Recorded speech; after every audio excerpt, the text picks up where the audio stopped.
Hi dears, welcome back to my YouTube channel. അപ്പോൾ ഇന്നത്തെ എൻ്റെ വീഡിയോ, ഞാൻ ഇതിനു മുമ്പ് എൻ്റെ ചാനലിൽ ഒരു പ്രഗ്നൻസി സ്റ്റോറി എന്ന് പറഞ്ഞിട്ട് അങ്ങനത്തെ ഒരു വീഡിയോ ആയിട്ടുണ്ടായിരുന്നു കേട്ടോ. പ്രഗ്നൻസി സ്റ്റോറി, കോംപ്ലിക്കേറ്റഡ് ആയിട്ടുള്ളൊരു ട്വിൻ പ്രഗ്നൻസി ആയിരുന്നു എൻ്റെത്. അപ്പോൾ അങ്ങനത്തെ ഒരു വീഡിയോ ഞാൻ ഇട്ടിട്ടുണ്ടായിരുന്നു. അപ്പോൾ അതിന് താഴെ ഒരുപാടൊന്നുമില്ല കേട്ടോ, ഒരു 4, 5, 6 കമൻറ്റ്സ് താഴെ വന്നിട്ടുണ്ടായിരുന്നു കേട്ടോ. അപ്പോൾ അതിൽ മക്കളെ കുറിച്ചിട്ട് എത്ര NICU കടന്നു, അതുപോലെ റെസ്റ്റ് എങ്ങനെയായിരുന്നു, ഏത് തരം ട്വിൻസാണ്, അങ്ങനെയൊക്കെ ചോദിച്ചിട്ട് കുറച്ച് ക്വസ്റ്റ്യൻസ് വന്നിട്ടുണ്ടായിരുന്നു. അപ്പോൾ അതിൽ NICU ഡേയ്സിനെ കുറിച്ചിട്ടുള്ള ഒരു കമൻറ്റ്സ് ഉണ്ടായിരുന്നു കേട്ടോ.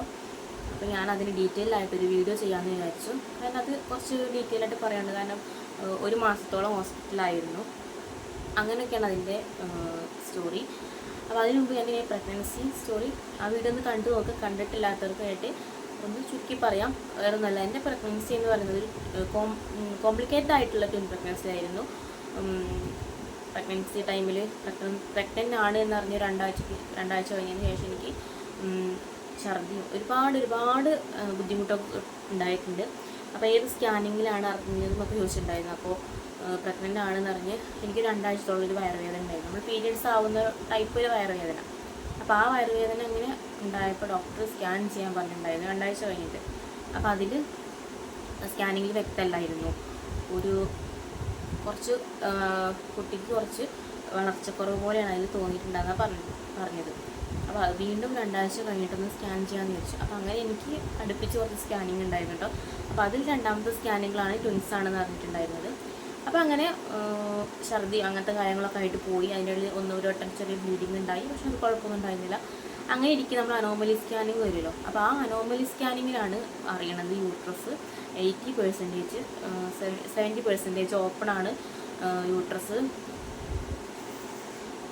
70% യൂട്രസ് ഓപ്പൺ ആണെന്ന് പറയുന്നത്. എനിക്ക് 23 വീക്സ് ഉള്ളതായിട്ടുണ്ടാകുന്നത്.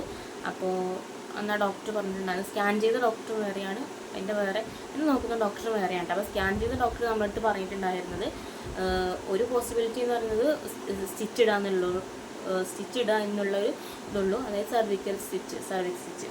അപ്പോൾ പക്ഷെ അത് എത്രത്തോളം പോസിബിൾ ആവുമെന്ന് അറിയില്ല. കാരണം എൻ്റെ യൂട്രസിന് 2 പേരെയും താങ്ങാനുള്ളൊരു കപ്പാസിറ്റി ഇല്ല. അപ്പോൾ ആ സ്റ്റിച്ചും എത്രത്തോളം സ്റ്റിച്ച് മുന്നോട്ട് പോവും അതും അറിയില്ല, പൊട്ടിപ്പോവും അതൊന്നും അറിയില്ല.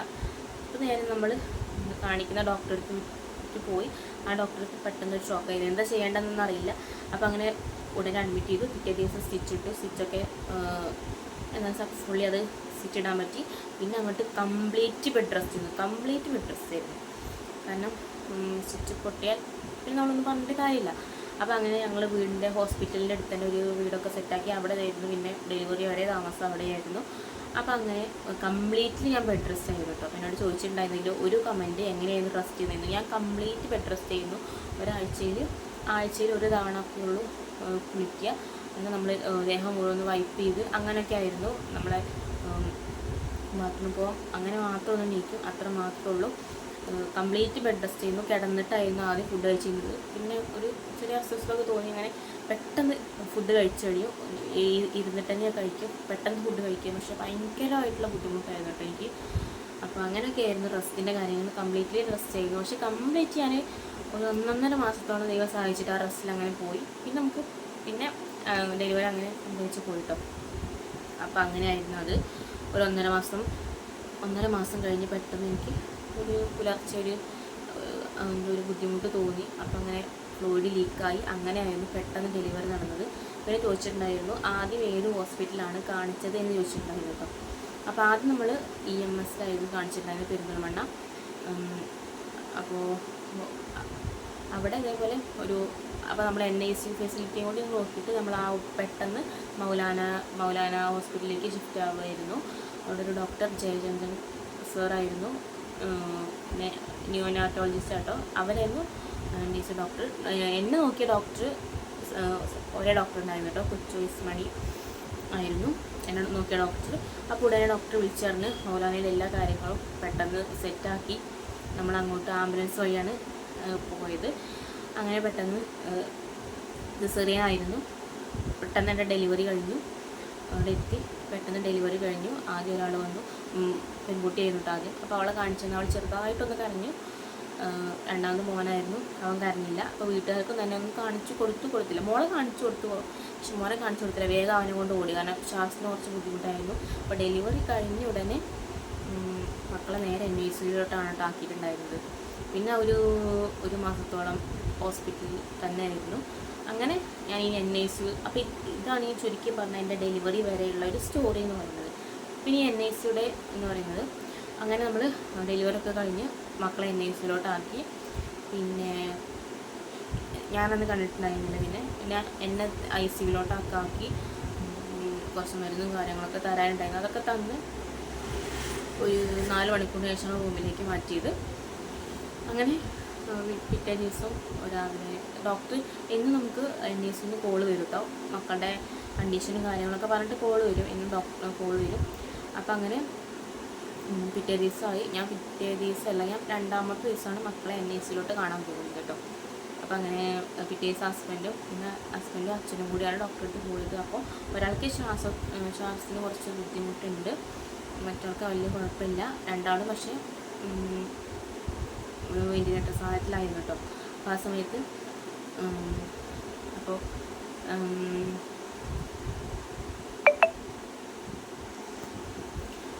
പിന്നെ അങ്ങനെ രണ്ടാമത്തെ ദിവസമാണ് കേട്ടോ ഞാൻ കാണാൻ പോകുന്നത്. അങ്ങനെ ഞാൻ കാണാൻ പോയി, എന്താ പറയുക, ഒരാൾ വെയിറ്റ് 1,370, പെൺകുട്ടി 1,370, ആൺകുട്ടി 1,230 ആയിരുന്നു വെയിറ്റ്. അപ്പോൾ എന്താ പറയുക, ഒരു ചെറിയൊരു എന്താ പറയാൻ അതെനിക്കറിയില്ല, അത്ര ഉണ്ടായിരുന്നു കേട്ടോ. അവരിങ്ങനെ ആദ്യം കമഴ്ത്തി കിടത്തിയിരിക്കണം, അങ്ങനെയാണ് അവിടെ അങ്ങനെയാണ് കമഴ്ത്തി ഇങ്ങനെ കിടത്തിയിരിക്കണം. പക്ഷെ ദേഹത്തൊക്കെ നമുക്ക് കാണുമ്പോൾ തന്നെ നമുക്കൊന്നും സഹിക്കാൻ പറ്റില്ല. കാണുമ്പോൾ തന്നെ എന്താ പറയുക, ഭയങ്കര ബുദ്ധിമുട്ടായി. എങ്ങനെയാണെന്ന് പറയാൻ എനിക്കറിയില്ല. ഒരുപാട് വയറും അവർക്ക് മരുന്നിട്ടിട്ടുണ്ടായിരുന്നു. അതുപോലെ എന്തൊക്കെയോ വായിൽ ട്യൂബ് ഇട്ടുണ്ടായിരുന്നു. ആ ട്യൂബ് വഴിയാണ് അവർക്ക് പാൽ കൊടുത്തിട്ടുണ്ടായിരുന്നത്. കാരണം അവർക്ക് സഖ്യാൻ ആ സമയത്ത് പറ്റില്ലല്ലോ, അതിനുള്ള വളർച്ചയൊന്നും അവരുണ്ടായിട്ടുണ്ടാകുന്നില്ല. അപ്പോൾ വായിൽ ട്യൂബ് ഇട്ടിട്ടുണ്ടായിരുന്നു. അങ്ങനെ എന്തൊക്കെയോ ഞാൻ പോയി, അങ്ങനെ എന്താ പറയുക, ഒരുപാടൊന്നും എന്താ പറയുക ഞാൻ കണ്ടില്ല. പിന്നെ അങ്ങനെ പോന്നു. പിന്നെ എന്നും ഡോക്ടർ വിളിക്കും, മക്കൾ ഓരോരോ കണ്ടീഷൻ അങ്ങനെ വിളിക്കും. പിന്നെ അവർ പിന്നെ 2 കഴിഞ്ഞപ്പോൾ പിന്നെ വെയിറ്റ് കുറയാൻ തുടങ്ങി. അത് സ്വാഭാവികമായിട്ടും എല്ലാ മക്കളും വെയിറ്റ് കുറയും. അങ്ങനെ വെയിറ്റ് കുറഞ്ഞ് എൻ്റെ മോന് ഒരു 1,100 എത്തി. ആ കുട്ടി 1,100 എത്തിട്ടോ. അപ്പോൾ മോളും തന്നെ അതൊന്ന് കുറഞ്ഞു, ഓളൊന്ന് 200 അങ്ങനെയൊക്കെ ആയി. അപ്പോൾ ഡേ ടു ഡേ നമുക്ക് ഇന്നും NICUന്ന് കോള് വരും. അതുപോലെ അവർക്ക് മരുന്നിന് വേണ്ടി നമുക്ക് കോള് വരും. അങ്ങനെയൊക്കെ ആയിരുന്നു കേട്ടോ. പിന്നെ ഞാൻ ഇന്നും പോയി കാണും. പിന്നെ NICUനെ കുറിച്ച് പറയാനാണെന്നുണ്ടെങ്കിൽ അവിടെ ഒരു 3-4 ദിവസം കഴിഞ്ഞിട്ട് അതായത് അമ്മമാർ വിളിക്കും, എന്നെ വിളിച്ചു. അപ്പോൾ നമുക്ക് ആ ട്യൂബിൽ കൂടെ പാൽ കൊടുക്കാൻ വേണ്ടിയിട്ട് അവിടുത്തെ സിസ്റ്റർമാർ പഠിപ്പിക്കും. അതൊക്കെ കുറച്ച് ബുദ്ധിമുട്ടായിരുന്നു. അങ്ങനെ അപ്പോൾ ആ ട്യൂബിൽ കൂടെ പാല് കൊടുക്കാനൊക്കെ ആ നേഴ്സ് സിസ്റ്റർമാർ പഠിപ്പിക്കും. പിന്നെ 2 മണിക്കൂർ ഗ്യാപ്പിൽ പാൽ കൊടുക്കണം. അപ്പോൾ ആ സമയത്ത് നമ്മൾ NICUക്ക് ചെല്ലണം. അപ്പോൾ അവർ അവരുടേതായുള്ള ഡ്രസ്സ് തരും. ആ ഡ്രസ്സൊക്കെ ധരിച്ചിട്ട് വേണം NICUലോട്ട് കയറാൻ. അങ്ങനെ പാൽ കൊടുക്കും, നമ്മൾ ഡയപ്പറും കാര്യങ്ങളൊക്കെ മാറ്റി കൊടുക്കും. പിന്നെ KMC, അതായത് കങ്കാരു മദർ കെയർ, അത് ഇമ്പോർട്ടൻ്റ് ആയിട്ടുള്ള ഒന്നായിരുന്നു. അതും എനിക്ക് 2 പേരായിരുന്നു. അപ്പോൾ ഞാൻ എന്താ പറയുക, എനിക്കിങ്ങനെ പ്രസവം ഡെലിവറി കഴിഞ്ഞിട്ട് റെസ്റ്റ് ഒന്നും ഉണ്ടായിട്ടില്ല. അപ്പോൾ അങ്ങനെ ചെല്ലും. ഒരു മണിക്കൂർ 1.5 മണിക്കൂറോളം നമ്മൾ നമ്മുടെ മാക്സിമം ഓപ്പൺ ആക്കിയിട്ട് മക്കളെ നെഞ്ചത്ത് കിടത്തിയിട്ട് അത് ചൂട് കൊടുക്കുകയാണ്. ശരിക്കും ഗർഭപാത്രത്തിനുള്ളിൽ നിൽക്കുന്ന സമയമാണല്ലോ. അപ്പോൾ ഇങ്ങനെ ചൂട് കൊടുക്കാൻ ഞാൻ ഒരു ടൈമിൽ ഒരാൾക്ക് മറ്റു ടൈമിൽ മറ്റേ അങ്ങനെ പോകും. KMC, കങ്കാരു മദർ കെയർ എന്നാണ് പറയുന്നത്. അപ്പോൾ അങ്ങനെ ദേഹത്ത് വെച്ചിരും. അവരെങ്ങനെ ടർക്കിയിൽ ചുറ്റി പൊതിഞ്ഞിട്ടായിരിക്കും കേട്ടോ, അങ്ങനെ ചുറ്റി പൊതിഞ്ഞിട്ടുണ്ടായിരിക്കും അവരെ. നല്ല ചൂടാണല്ലോ വേണ്ടത്. അപ്പോൾ ഒരു 1.5 മണിക്കൂർ അങ്ങനെ ഞാൻ ദേഹത്ത് വെച്ചിട്ടിരിക്കും. അങ്ങനെ KMC അതും ഉണ്ടായിരുന്നു NICUവിൽ. പിന്നെ ഒരു 7 ഡേ എനിക്ക് 10 ദിവസമൊക്കെ കഴിഞ്ഞതിന് ശേഷം മോള് പയ്യെ ഫാസ്റ്റ് ഒന്ന് റിക്കവർ ആകാൻ തുടങ്ങി. മോള് ചിപ്പി നാട്ടിൽ വിളിക്കാം. അപ്പോൾ ചിപ്പി കുട്ടിയെ റൂമിലേക്ക് തന്നു. അപ്പോൾ മറ്റാളപ്പോഴും NICU തന്നെ ആയിരുന്നു. അപ്പോൾ റൂമിലേക്ക് തന്നു. പിന്നെ നമ്മൾ വേണം ഒക്കെ ചെയ്യാം. ട്യൂബിലൂടെ പാൽ, ആ ട്യൂബ് അപ്പോൾ അഴിച്ചിട്ടുണ്ടായിരുന്നില്ല. ആ ട്യൂബ് 34 വീക്സെങ്കിലും ആയതിനു ശേഷം ആ ട്യൂബ് അഴിക്കുള്ളൂ കേട്ടോ. അപ്പോൾ പിന്നെ ആ ട്യൂബിൽ കൂടെ നമ്മൾ വേണം പാൽ കൊടുക്കാൻ. അപ്പം അങ്ങനെ 2 മണിക്കൂർ ഇട്ട് പാൽ എനിക്ക് ഇവൾക്ക് ട്യൂബിൽ കൂടെ പാൽ കൊടുക്കണം. പിന്നെ മോൻ്റെ അടുത്ത് പോകണം. അങ്ങനെയൊക്കെ ആയിരുന്നു കേട്ടോ ഒരു ഇത്. അവന് അങ്ങനെ പാലുണ്ടായിരുന്നില്ല. അതുകൊണ്ട് നമുക്ക് ടെൻഷൻ, സ്ട്രെസ് ഇതൊന്നും ഉണ്ടെന്നുണ്ടെങ്കിൽ നമുക്ക് ഒരിക്കലും ഒരു മിൽക്ക് പ്രൊഡക്ഷൻ നമുക്ക് ഒരിക്കലും ഉണ്ടാവില്ല. ഒരിക്കലും ടെൻഷൻ അടിക്കരുത്. എനിക്ക് എന്താ പറയുക, ഒട്ടും പാലില്ലായിരുന്നു അവൾക്ക് ആ സമയത്ത്. സിമിലാക്ക് കൊടുക്കുന്നുണ്ട്, നിയോഷുവർ സിമിലാക്ക് കൊടുക്കുന്നുണ്ടായിരുന്നു കേട്ടോ. കാരണം പാൽ തികയുന്നുണ്ടായിരുന്നില്ല. അപ്പോൾ ആ സമയത്ത് അതായിരുന്നു കൊടുത്തിരുന്നത്. ഒരു ടൈമിൽ ഒരാൾക്ക് ബ്രസ്റ്റ് മിൽക്ക് കൊടുക്കും, ആ സമയത്ത് ഒരാൾക്ക് ഫോർമുല മിൽക്ക് കൊടുക്കും. അങ്ങനെ മാറിയായിരുന്നു കേട്ടോ കൊടുത്തിട്ടുണ്ടായിരുന്നു. അപ്പം അങ്ങനെ പിന്നെ മോളെ റൂമിലേക്ക് തന്നു. നമ്മളായിരുന്നു മോൾക്ക് ട്യൂബിലോടൊക്കെ പാൽ കൊടുക്കുക. 2 മണിക്കൂർ ഇടവിട്ട് പാൽ കൊടുക്കണം. പിന്നെ അവർക്ക് ആ സമയത്ത് ഓരോരോ മെഡിസിൻ സ്റ്റാർട്ട് ചെയ്തിട്ടുണ്ടായിരുന്നു കേട്ടോ. അപ്പോൾ മെഡിസിൻ എന്ന് പറയുന്നത് നമുക്ക് സിംഗോ MN, അതുപോലെ തന്നെ റേഡിയോണെക്സ്റ്റി, അയണിൻ്റെ മരുന്ന്, അങ്ങനത്തെ മരുന്നുകളൊക്കെ, കാൽസ്യത്തിൻ്റെ മരുന്ന്, അതൊക്കെ സ്റ്റാർട്ട് ചെയ്തിട്ടുണ്ടായിരുന്നു. അപ്പോൾ അതൊക്കെ നമ്മൾ ഈ പാലിൽ മിക്സ് ചെയ്തിട്ട് വേണം മരുന്ന് കൊടുക്കാൻ. ഒരു നേരം ഒരു മരുന്ന് മിക്സ് ചെയ്യും. അങ്ങനെ പാലിൽ മിക്സ് ചെയ്തിട്ടാണ് അവർക്ക് ആ മരുന്ന് കൊടുത്തിട്ടുണ്ടായിരുന്നത് കേട്ടോ. പിന്നെ അങ്ങനെ ഒരു 21 ദിവസം, ഒരു 20 ദിവസം കഴിഞ്ഞതിന് ശേഷം മോനെയും റൂമിലേക്ക് തന്നു. അവന് പയ്യെ റിക്കവറായി. പക്ഷെ ആ ഒരു 1,100 വെയിറ്റാണ്, അത് മോനെ എത്തിയിട്ടുണ്ടായിരുന്നില്ല. എന്നും അവരുടെ വെയിറ്റ് ഇങ്ങനെ ചെക്ക് ചെയ്യുന്നത്. അപ്പോൾ ആ സമയത്ത് വെയിറ്റ് ചെക്ക് ചെയ്യുമ്പോൾ എനിക്ക് എന്താ പറയുക, ഭയങ്കര എന്താ ഇതിന് പറയാമെന്ന് എനിക്കറിയില്ല. വെയിറ്റ് ചെക്ക് ചെയ്യുമ്പോൾ അപ്പോൾ എന്നും വെയിറ്റ് ചെക്ക് ചെയ്യും. ചില ദിവസങ്ങൾ കുറയും, അപ്പോൾ ഭയങ്കര സങ്കടമായിരിക്കും. ചില ദിവസങ്ങൾ അവരിങ്ങനെ വെയിറ്റ് കൂടി വരുമ്പോൾ ഭയങ്കര സന്തോഷമായിരിക്കും. അപ്പോൾ അങ്ങനെയൊക്കെ ആയിരുന്നു. പിന്നെ മോനെയും റൂമിലേക്ക് തന്നു. പിന്നെ നമുക്ക് 2 പേരാണ്. അപ്പോൾ 2 പേർക്ക് ഇതേപോലെ 2 പേരുടെയും ട്യൂബ് അപ്പം അയച്ചിട്ടുണ്ടായിരുന്നില്ല. വായിലൂടെ ആ ട്യൂബിലൂടെയാണ് പാൽ കൊടുത്തിട്ടുണ്ടായിരുന്നത്. 2 പേർക്ക് അങ്ങനെ കൊടുക്കും. ഭയങ്കരമായിട്ട് എന്താ പറയുക, ഭയങ്കരമായിട്ട് ബുദ്ധിമുട്ടായി കിട്ടും. നമുക്ക് ഭയങ്കര ബുദ്ധിമുട്ട് തന്നെയാണ്. ബുദ്ധിമുട്ടും ടെൻഷനും അതിൻ്റെ ഇടയിലൊരു ഡിപ്രഷനും, അങ്ങനെ ഒരുപാട് സ്റ്റേജിലൂടെ കടന്നു പോയിട്ടുണ്ട്. പക്ഷേ കുഴപ്പമൊന്നുമില്ലാതെ വരെ എത്തി. പിന്നെ അങ്ങനെ നമ്മളിൻ്റെ പാൽ കൊടുക്കും. പിന്നെ ഞങ്ങൾ ഡിസ്ചാർജ് ആവണേൻ്റെ ഒരു 1 വീക്ക് മുമ്പാണ് 2 പേരുടെയും ട്യൂബൊക്കെ അഴിച്ചിട്ട് പിന്നെ നമ്മളൊരു ഗോകർണം എന്നാണ്, പാലട ഗോകർണം, അതിലൊഴിച്ചിട്ട് അങ്ങനെ മെല്ലെ പാൽ കൊടുക്കുക. അതും NICUവിൽ പോയിട്ട് നമുക്ക് ആ സിസ്റ്റർമാർ നമ്മളെ പഠിപ്പിക്കും അതെങ്ങനെയാണ് പാൽ കൊടുക്കുന്നത്. പിന്നെ അങ്ങനെയായിരുന്നു, അതിലാണ് പാൽ കൊടുക്കുന്നത്. അതിൻ്റെ ഇടയിൽ മോന് പാൽ കൊടുക്കുമ്പോൾ അവന് ഛർദ്ദിക്കുക, മൂക്കിൽ കൂടി വായിക്കൂടെ ഒക്കെ ഛർദ്ദിക്കും. അപ്പോൾ അങ്ങനത്തെ അവസ്ഥയൊക്കെ ഉണ്ടായിട്ടുണ്ടായിരുന്നു. അപ്പോൾ അങ്ങനെയൊക്കെ ആയിരുന്നു കേട്ടോ. NICUവിൽ പിന്നെ ഇതൊക്കെ തന്നെ ആയിരുന്നു. NICUവിൽ അവർ ആ ട്യൂബൊക്കെ ഇട്ട് പിന്നെ അങ്ങനെ 2 പേർക്കും ഇടയ്ക്ക് ഇതേപോലെ ഒരു മഞ്ഞ വന്നു. അപ്പോൾ ഇൻക്യുബിലേറ്ററിലാക്കി. അങ്ങനെയൊക്കെ ആയിരുന്നു കേട്ടോ NICU. ഒരാൾ 10 ദിവസം, ഒരാൾ ഒരു 20-22 ദിവസം NICUവിൽ കിടന്നു. എന്നിട്ട് ഞങ്ങൾ 1 മാസത്തിന് ശേഷം ഡിസ്ചാർജ് ആയിട്ട് പോന്നു. ഒരാഴ്ച കഴിഞ്ഞതിന് ശേഷം അതുപോലെ ഞങ്ങൾ മോനിങ്ങനെ അവരെ കമഴ്ത്തിയാണ് കിടത്താട്ട്. ആ സമയത്ത് അപ്പം കമഴ്ത്തി കിടത്താനാണ് പറഞ്ഞിട്ടുണ്ടായിരുന്നത്. അപ്പോൾ കമഴ്ത്തി കിടത്തിയിട്ട് അതുപോലെ തന്നെ കുറച്ച് കാര്യങ്ങൾ നമുക്ക് നമ്മുടെ ചെയ്യാൻ പറഞ്ഞിട്ടുണ്ടായിരുന്നു. അതായത് എന്നും വൈപ്സ് കുളിപ്പിക്കാൻ പാടില്ല, ഒരിക്കലും അവർ കുളിപ്പിക്കാൻ പാടില്ല. ആ കറക്റ്റ് വെയിറ്റ് എത്തുന്നവരെ അവർ കുളിപ്പിക്കാൻ പാടില്ല. അപ്പോൾ ഇന്നും വൈപ്സ് വെച്ചിട്ട് നമ്മൾ തുടച്ചു കൊടുക്കും. ഡയപ്പർ 2 ഹവർ മാറ്റും. അതുപോലെ വയറ്റിൽ പോയാലൊക്കെ വൈപ്സും കൊണ്ട് മാത്രമേ തുടയ്ക്കാൻ പറ്റുള്ളൂ കേട്ടോ.